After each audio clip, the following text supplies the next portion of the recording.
Folks, after the War of 1812 was over and then the bank panic ended, there was this huge desire to go west.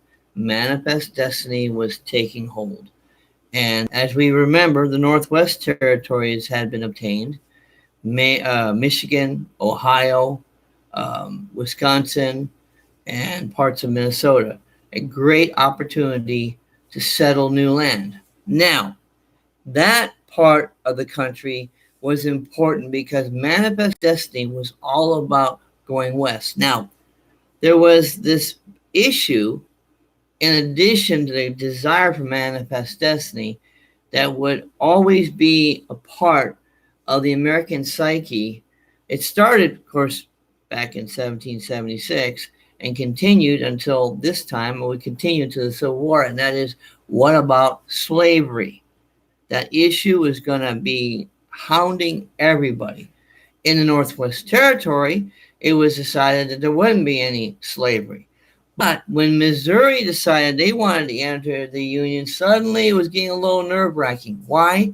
Balance of power, North and South. Now, you have to understand, in the South, the plantation owners were very fortunate to have slaves, and those slaves were able to be help them with their representation. What do I mean by that?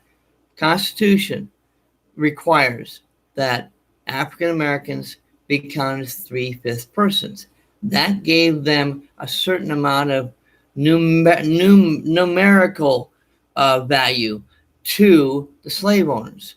The big plantations, though they covered the South, had smaller number of whites, but they had a large number of African Americans, so that helped them with their count in terms of population and therefore representation.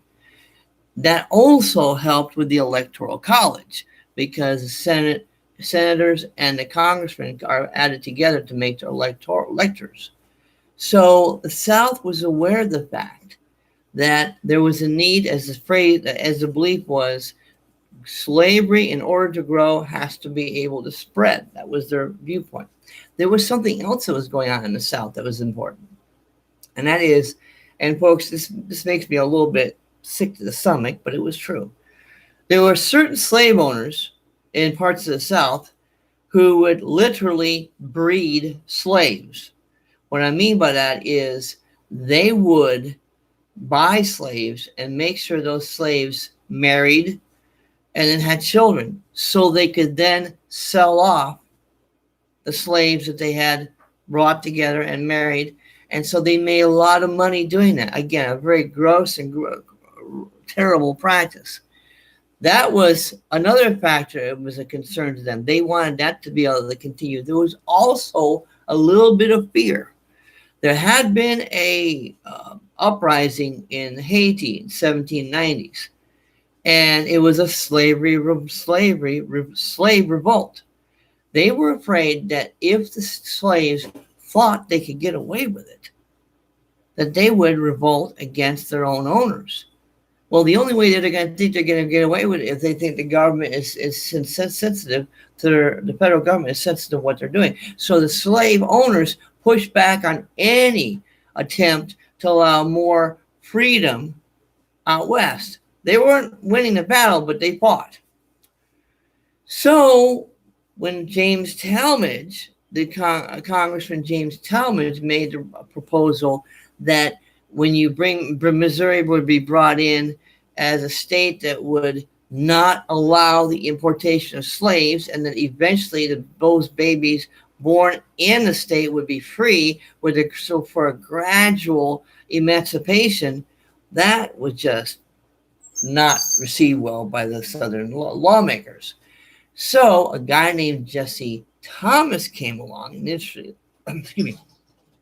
interestingly enough, he owned some indentured servants. What are indentured servants? Indentured servants are people who make a deal with their owner. Before they're in Europe, they start off in Europe and they say, hey, pardon me, we want to come to the United States. In order to come to the United States, we will agree to work for you for free as slaves for 7 years until we get our freedom, pay you back. Those were indentured servants. So So Mr. Jesse Thomas had this idea of why not make it so that you have Maine come in. Maine wanted to come in too, by the way, as a state. Maine come in as a free state, Missouri come in as a slave state, and make sure that beneath the 3630 parallel, they will not be slavery down there. Now, why is 3630 important? 3630 is important because of the Louisiana Purchase. The Louisiana Purchase was another reason why slaveholders were very nervous, because they wanted to move the slavery west, and they were seeing they're pushing back against all the laws that might stop that. And this law didn't make them too happy, but at least Missouri came in as a slave state, whereas 3630, the southern border of Missouri, became the borderline for slavery in the United States. So below that, there wouldn't be any slavery, and therefore the Louisiana Purchase, there wouldn't be any slavery required. So the law was passed in 1820 called the Missouri Compromise, and once again, not really satisfying everybody, just enough to get passed. But it was a part of the way the U.S. was able to move west, obtain land, have states come in, and at the same time, sort of deal with the slavery issue. Not really, but sort of. When you think about it, it's pretty sad to think that people could think that way. But anyway, hope you get it. Hope that makes sense.